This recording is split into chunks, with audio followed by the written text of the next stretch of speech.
السلام عليكم ورحمة الله وبركاته. أحبائي الكرام، مع حضراتكم محمد طاهر.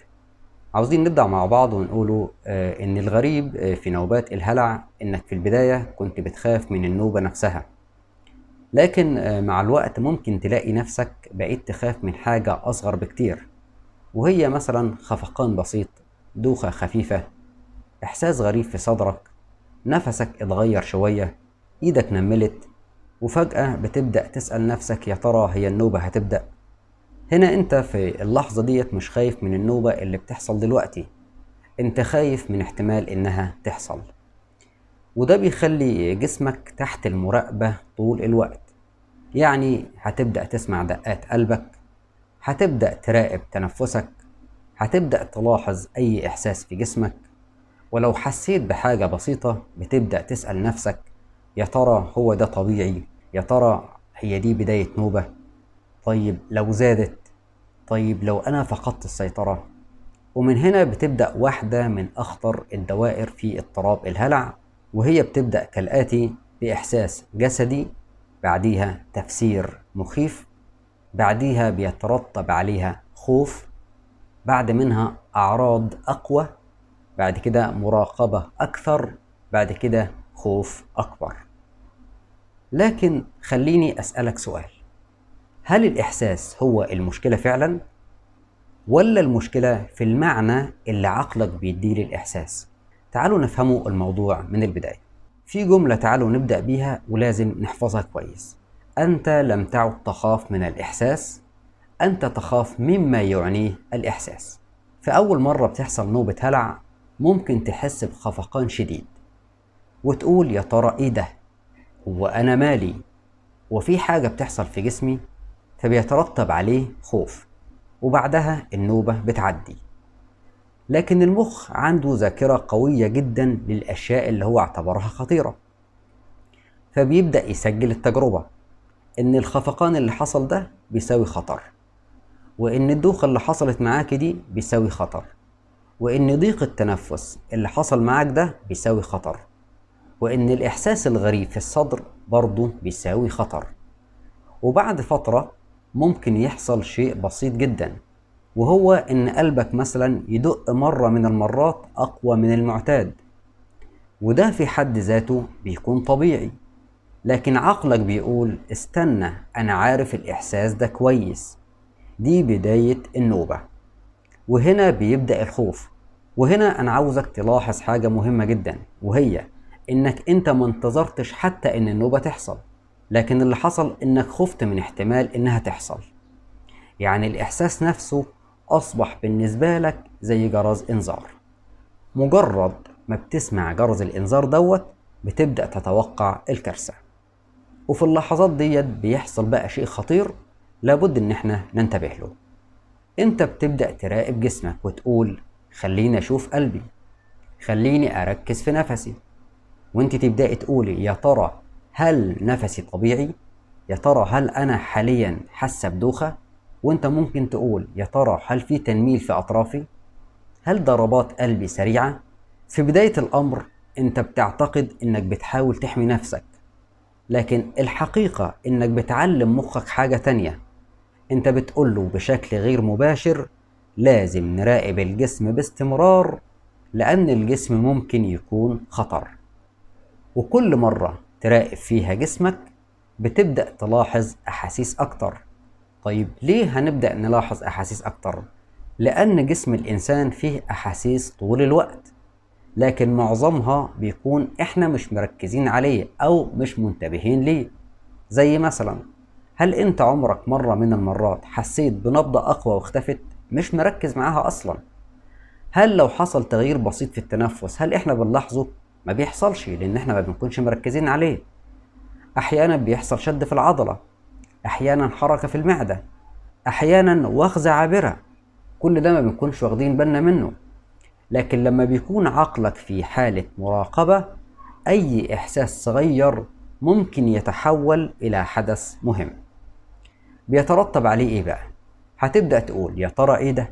بعديها بيجي التفسير ويقولك دماغك يمكن دي بداية النوبة. بيترتب عليها الخوف. بعد الخوف جهاز الإنذار يشتغل فتظهر عندك أعراض إضافية. بعديها أنت تقول أهو أنا كنت عارف إن أنا عندي حاجة أصلا. وهنا المشكلة تكبر، لأنك بدأت تستخدم الأعراض الجديدة كدليل على صحة توقعك، مع إن جزء منها ممكن يكون ناتج عن خوفك نفسه. تعالوا نفهم مع بعض دايرة الهلع ونوضحها علشان نقدر نعرف بدايتها ونهايتها. خليني أرسم لكم رسم تخيلي كده الدايرة بشكل بسيط. عاوزك تتخيل إنك حسيت بخفقان، ده اسمه الإحساس. خلاص كده؟ بعده عقلك بدأ يقولك إن الخفقان ده خطر، أهو ده بقى اسمه التفسير. بعد التفسير ده مباشرة بيجي الخوف.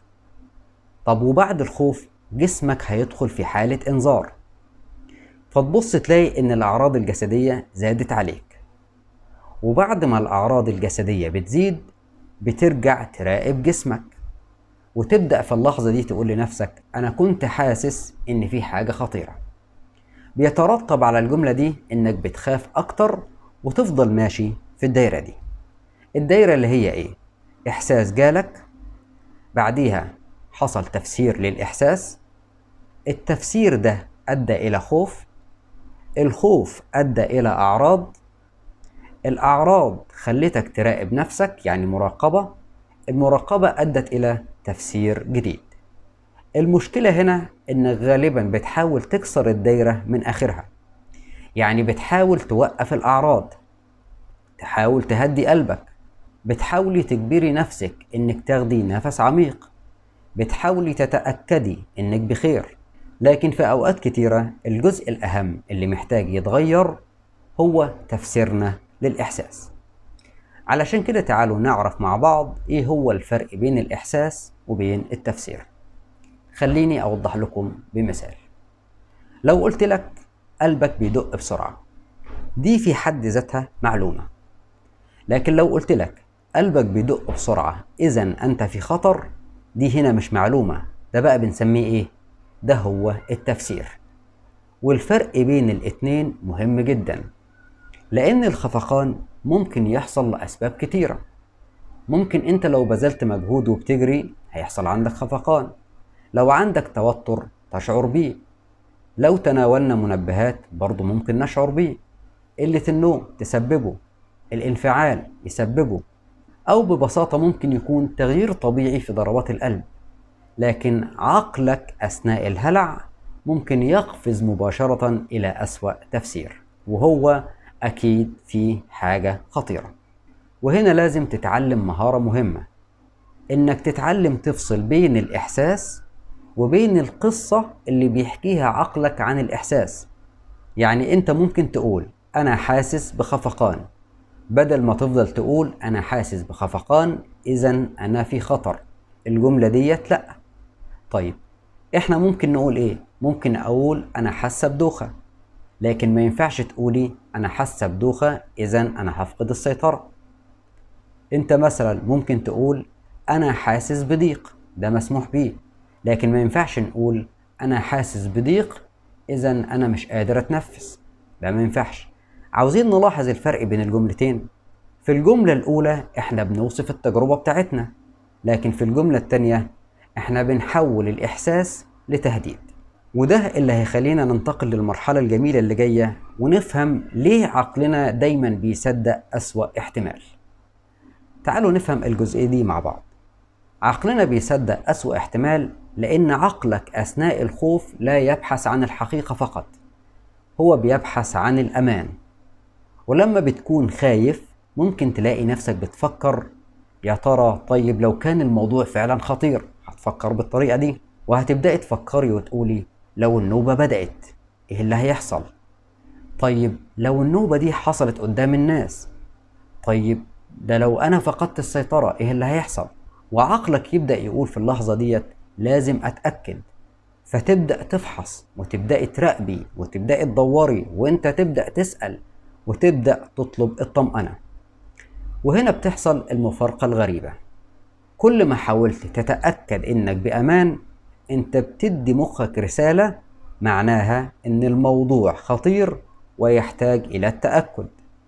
لأن الطمأنة اللي انت كنت بتستخدمها علشان تهدي بيها نفسك ممكن تتحول إلى جزء من دايرة المشكلة.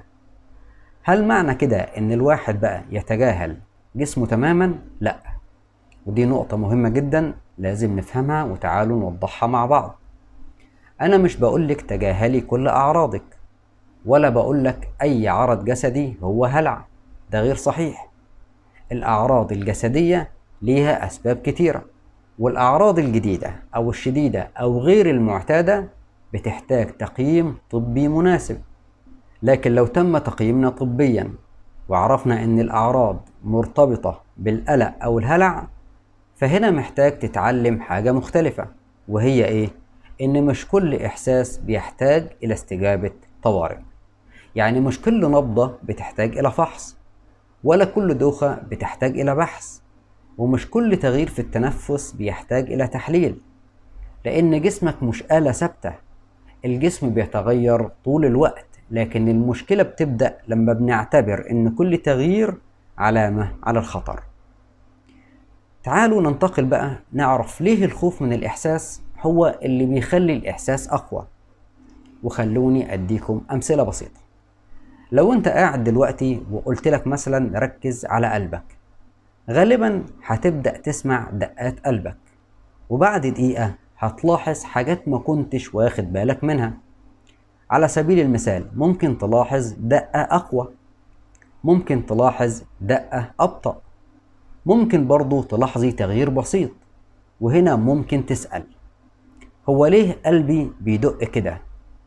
لكن لو كنت مش مركز كان ممكن ما تلاحظش أي حاجة. وده بيوضح لنا فكرة مهمة، إن الانتباه بيضخم الإحساس.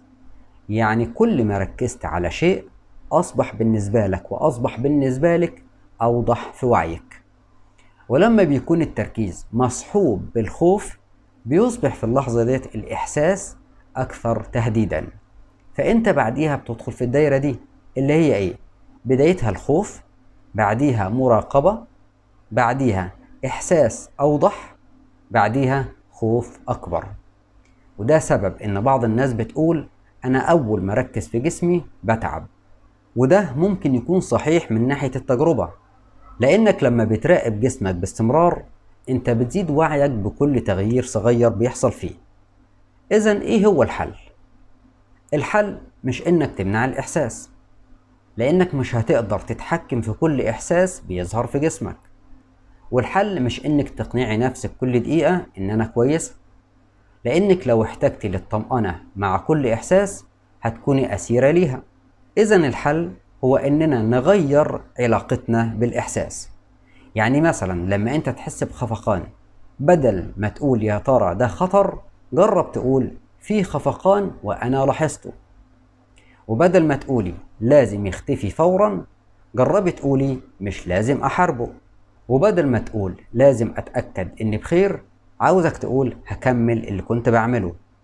مش لأنك متأكد 100% إنك مش هتحس بأي شيء، ولكن علشان تتعلم إن الإحساس المزعج مش محتاج دايما مننا ردة فعل. تعالوا بقى ناخدوا مع بعض تمرين الحلقة. عاوزكم إن شاء الله خلال الأسبوع دوت تعملوا تمرين بسيط. كل مرة نلاحظ إحساس جسدي بيخوفنا عاوزين نقف لحظة ونسأل نفسنا إيه الإحساس اللي موجود فعلا، وبعديها إيه التفسير اللي عقلنا أضافه. تعالوا ندوا أمثلة على كده. يعني مثلا الإحساس إن قلبك بيدق بسرعة، طيب التفسير أكيد النوبة هتبدأ. وانت بالنسبة لك الإحساس ممكن يكون حاسة بدوخة، طيب التفسير دماغك هيقولك هتفقدي السيطرة. طيب الإحساس ممكن يكون إيه تاني؟ نفسي مش مرتاح، طب التفسير ممكن يكون إيه؟ مش قادرة أتنفس أو مش قادرة أتنفس. إحنا في اللحظة ديت مش بنحاول نثبت إن التفسير اللي بيديهولنا دماغنا غلط، إحنا فقط بنتعلم نفرق ما بين حاجتين: ما أشعر به وبين ما أخاف أن يعنيه هذا الشعور. وده فرق كبير جدا بين المعنيين. بالإضافة بقى مش عاوزكم تخلوا جسمكم مشروع مراقبة. يعني واحدة من أهم الخطوات في التعافي إنك تتوقف تدريجيا عن إنك تجعل جسمك مركز حياتك. لو كل يوم بتسأل إزاي جسمي هل أنا هادي؟ وانتي لو هتبدأي تسألي نفسك هل دقات قلبي طبيعية؟ هل نفسي كويس؟ هل في أعراض؟ احنا كده بنعيش في حالة فحص مستمر، والهدف مش انك توصل لمرحلة ان انا متأكد ان جسمي لن يعطيني اي اعراض.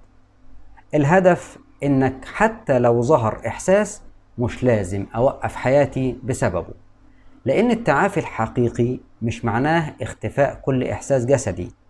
التعافي معناه ان الاحساس يفقد سلطته علينا.